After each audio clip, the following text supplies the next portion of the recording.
Why is it that there are some YouTube channels out there that cover the same topics, same niche, yet some perform better than the other? And I'm not talking about performing just a couple of hundred views better. I'm talking about having a big difference, over 100,000 difference in subscribers and even millions in views differences. It can get quite frustrating, and small YouTubers such as myself are often quick to point the fingers at the YouTube algorithm. This is the story of my YouTube channel actually. I can be creating the same type of content, say the exact same thing, yet I will not get the same amount of views. I feel like this is the most frustrating feeling when it comes to running a YouTube channel because it happens so often. It can sometimes make me feel YouTube is unfair, and sometimes it makes me wonder if I'm wasting my time running a YouTube channel. If you have a look at the number of videos I created, all of them have subpar views. I mean, they are still better than when I first started, but after 1.5 years of creating content weekly, I would imagine that I can get at least 1,000 views per video, right? If you're having the same problem as me, the same annoying feeling inside of you that you just want to get it out, get it solved, and just get it over with, then hopefully in this video, I'll be able to share with you a couple of important points that can help you out. Now, I'm only able to give my opinion based on my type of videos. So if you're doing faceless videos or if you do not speak in your videos, then this video might not be for you. Just saying it up front so I don't waste your time. Okay, first point, knowing your audience. And not just any audience, but you need to understand your audience's background, what they need, and what they want resolved. You probably heard many YouTube channels advise on knowing your target audience, but how many of us truly know who our video is made for? Now, before I go any further, I just want to warn you that what I'm about to say may sound like I'm discriminating or racist, but I assure you that I do not mean it that way. I just can't figure out a better way to explain this. Okay, you've been warned, so here we go. Knowing your type of audience also involves knowing cultural differences as well. Let's do an example. It is the best way to explain this, and I'll use my own channel and my niche for this. Obviously, I come from an Asian background. I was born and raised in an Asian country for the first 18 years of my life, and then I spent most of my life after that in Australia, a non-Asian country. So I would say that I'm exposed to two different cultures. They both have their pros and cons. They are unique in their own way. But because I have such exposure, it sort of puts me in the middle where I sort of lost my identity. And this actually has an effect on me as a YouTuber, especially with the kind of videos I produce. If you come from an Asian background, then you probably know that videos like mine are not very popular amongst Asians. I'd say only 5% of the Asian population would appreciate videos like mine. And that's because Asians don't really enjoy the whole authenticity thing. They rank your authority based on your professionalism, your background, your wealth, and your social status. This also changes the way the video flows and how we present. And I admit, this is how I was presenting in my first few videos when I first started my YouTube channel. Videos that aren't authentic can be very popular amongst Asians, but do not do as well with Western countries, especially if they are speaking English in the video, where sometimes Western viewers see them as fraud. There's absolutely nothing wrong with their videos in my opinion. It's just a difference in thinking, and Asians tend to be more straightforward with what they have to say, even if it offends people sometimes. And often, you'll see their presentation style to appear very salesy. They appear as though they are superior, and you need to listen to them just because they are more successful than you. Asians just prefer over-the-top, exaggerated videos. You can even pretend to be successful. As long as you do it well, you're fine. So this is where it gets hard for me when targeting my audience, and I hope you do not have the same problem as I do. I prefer authenticity. I do not enjoy the whole, oh, look at me, I'm better than you, so you'll have to listen to me. But, and I hate to say this, given my background and my skin color, I have to say that it does affect my viewers psychologically, even before they watch my video. It is just the way humans work. It is not being racist or discriminating or anything like that. It's just culturally different, right?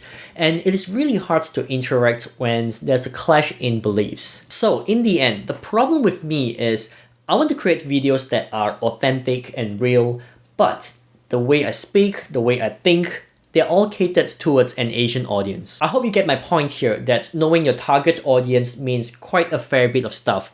And often I see YouTubers do not talk about the whole cultural background thing because they just assume that your viewers just speaks English and they are from your home country. That's not to say you won't find audiences that appreciate other cultures. It is just a much smaller audience, And my channel is proof how slow your YouTube channel can grow if you do want to target this audience. So keep that in mind. Anyways, that's what I call knowing your type of audience. But there's another thing you need to know about your audience as well that is super important, and that is your audience's interest. Here's a quick example. If you're running a gaming channel, it is very easy to say that my YouTube channel targets gamers. You can do that, yes, and that is the most ideal, of course.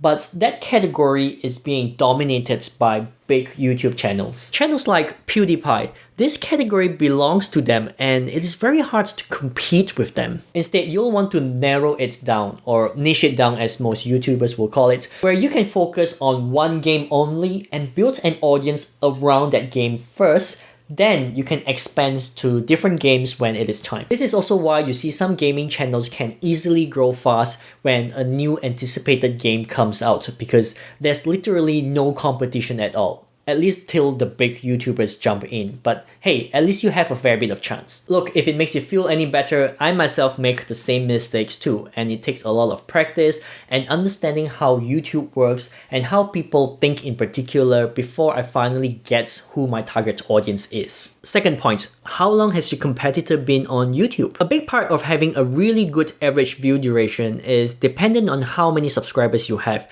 because they are the ones who will be the first to watch any of your new videos. I'm sorry, not just how many subscribers you have, but also how you treat your subscribers. Returning viewers are very important for your average view duration. They are the ones who keep coming back for more of your videos because they absolutely love it. So don't be a jerk to these people. Cherish your subscribers, engage with them, be nice to them, because they are the reason your channel keeps growing. Now, I know what I'm saying feels like your channel isn't going to grow if you do not have a large following.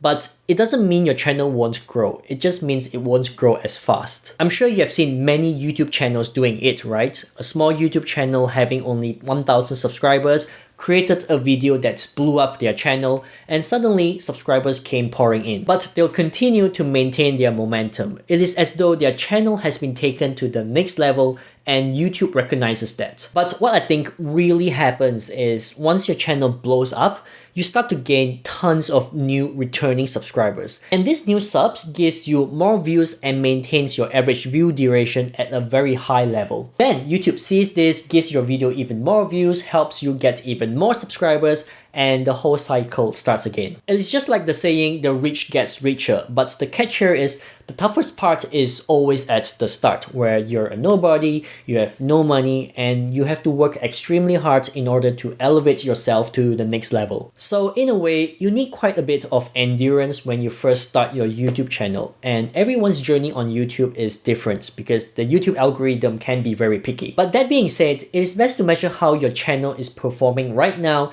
compared to a year ago. That's how you really see if your channel is growing. And if you aren't satisfied with your growth, then you can start comparing yourself with your competitors. But make sure you do not be fazed by how many views and subscribers they are getting. Instead, focus on how they make their video that helps them grow in the first place. To be fair, I'm not there myself with this whole audience thing. I'm improving little by little, but I am getting there. But these small improvements helped me raise my average percentage viewed from 20% to 60%. To find out more, make sure to check out this video here. Alright, that's it from me. Thumbs up, subs if you enjoyed this video. Thanks for watching, and I'll see you soon.